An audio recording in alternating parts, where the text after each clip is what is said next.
Hello everyone, আসসালামু আলাইকুম। সবাই কেমন আছেন? আশা করছি অনেক ভালো আছেন। আমি আজকে আপনাদের সাথে অনেক মজার একটা ভর্তা রেসিপি শেয়ার করব। আর এই ভর্তাটা দিয়ে আপনারা ঘপাঘপ 2 থেকে 3 প্লেট ভাত শেষ করে ফেলতে পারবেন। তো চলুন মূল রেসিপিতে চলে যাই। আর ভর্তার জন্য প্রথমেই লাগছে বেগুন, রসুন এবং টমেটো। আমি টমেটো নিয়েছি 3টা, বেগুন নিয়েছি 1টা আর রসুন নিয়েছি 4 কোয়া। আপনারা চাইলে রসুন আর একটু বাড়িয়ে দিতে পারেন অথবা বেগুন টমেটো পরিমাণে বাড়িয়ে বা কমিয়ে নিতে পারেন, কোনো সমস্যা নেই। তো আমি কড়াইতে প্রথমে একটা ডিম ভাজতে যতটুকু তেল প্রয়োজন তার থেকেও কম তেল দিয়ে নিয়েছি কড়াইটার মধ্যে। তারপরে আমি এগুলোকে দিয়ে একটু ঢাকা দিয়ে রেখেছিলাম। একটু পোড়া পোড়া ভাব চলে আসবে তখন আমি এগুলোকে উঠিয়ে ফেলবো। তো একটা পিঠ কিছুটা হয়ে গেলে আমি উল্টে দিচ্ছি। তো এই পিঠটাও হয়ে গেলে আবারও আমি উল্টে দিব। উল্টে পাল্টে নিয়ে পরে আমি একটা প্লেটে এগুলোকে নামিয়ে নিব। নামিয়ে তারপরে ঠান্ডা করে নিব। তারপর যখন এগুলো ঠান্ডা হয়ে যাবে রসুনগুলোকে আমি একটু চটকে নিব। রসুনটা কিন্তু একদম নরম হয়ে গিয়েছে। আর টমেটোর উপরের খোসাটাকেও ছাড়িয়ে নিব, বেগুনের উপরের খোসাটাকেও ছাড়িয়ে নিব।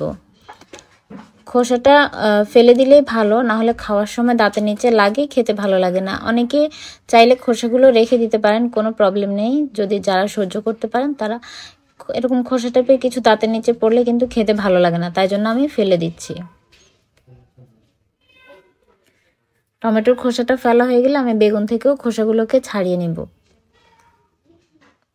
আর একটু পোড়া পোড়া হলে খেতে ভালো লাগতো। আমি একটু তাড়াহুড়ার উপরে আমি ভর্তাটা তৈরি করেছিলাম, যার কারণে বেশি তেমন একটা পোড়া পোড়া হয়নি। তো আপনারা আরেকটু পোড়া পোড়া ভাব নিয়ে আসবেন, খেতে কিন্তু দারুণ লাগবে। আর আমি ভর্তাটা করব শুকনো মরিচ দিয়ে। শুকনো মরিচ ভেজে নিয়েছি নিজে যতটুকু ঝাল খেতে পারি ততটুকু দিয়ে। তারপর দিয়ে দিলাম কড়াইতে সরিষার তেল এবং বেশ কিছু পরিমাণ পেঁয়াজ। অবশ্যই সরিষার তেলে করার চেষ্টা করবেন। তারপরে এখানে পেঁয়াজটাকে একটু নেড়েচেড়ে নিব। কিছুটা নরম হয়ে আসলে আমি এখানে দিয়ে দিব চটকে রাখা রসুনগুলো। এখানে চাইলে এই পর্যায়ে আপনারা রসুন কুচি করে দিতে পারেন, তখন সুন্দর আরও একটা ফ্লেভার আসবে। তারপর রসুনটা একটু ভাজা ভাজা হয়ে গেলে এখানে দিয়ে দিব বেগুন এবং টমেটো মাখাটা।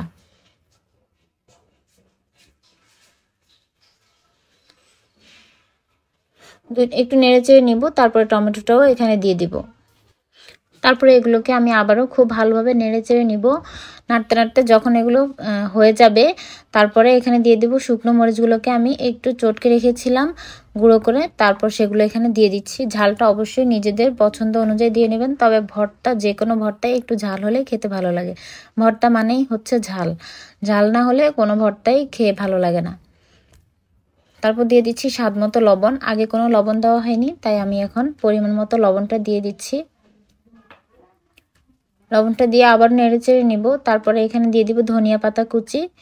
কেউ যদি ধনিয়া পাতা পছন্দ না করেন তাহলে নাও দিতে পারেন, তবে ধনিয়া পাতা দিলে সুন্দর একটা ফ্লেভার আসে, খেতেও ভালো লাগে। তাই আমি ধনিয়া পাতা কুচিটাও দিয়ে দিলাম এবং নেড়েচেড়ে নিব। যখন কড়াই থেকে তেলটা ছেড়ে ছেড়ে আসবে বা বেগুনটা ছেড়ে ছেড়ে আসবে তখন আমি এগুলোকে নামিয়ে নিব।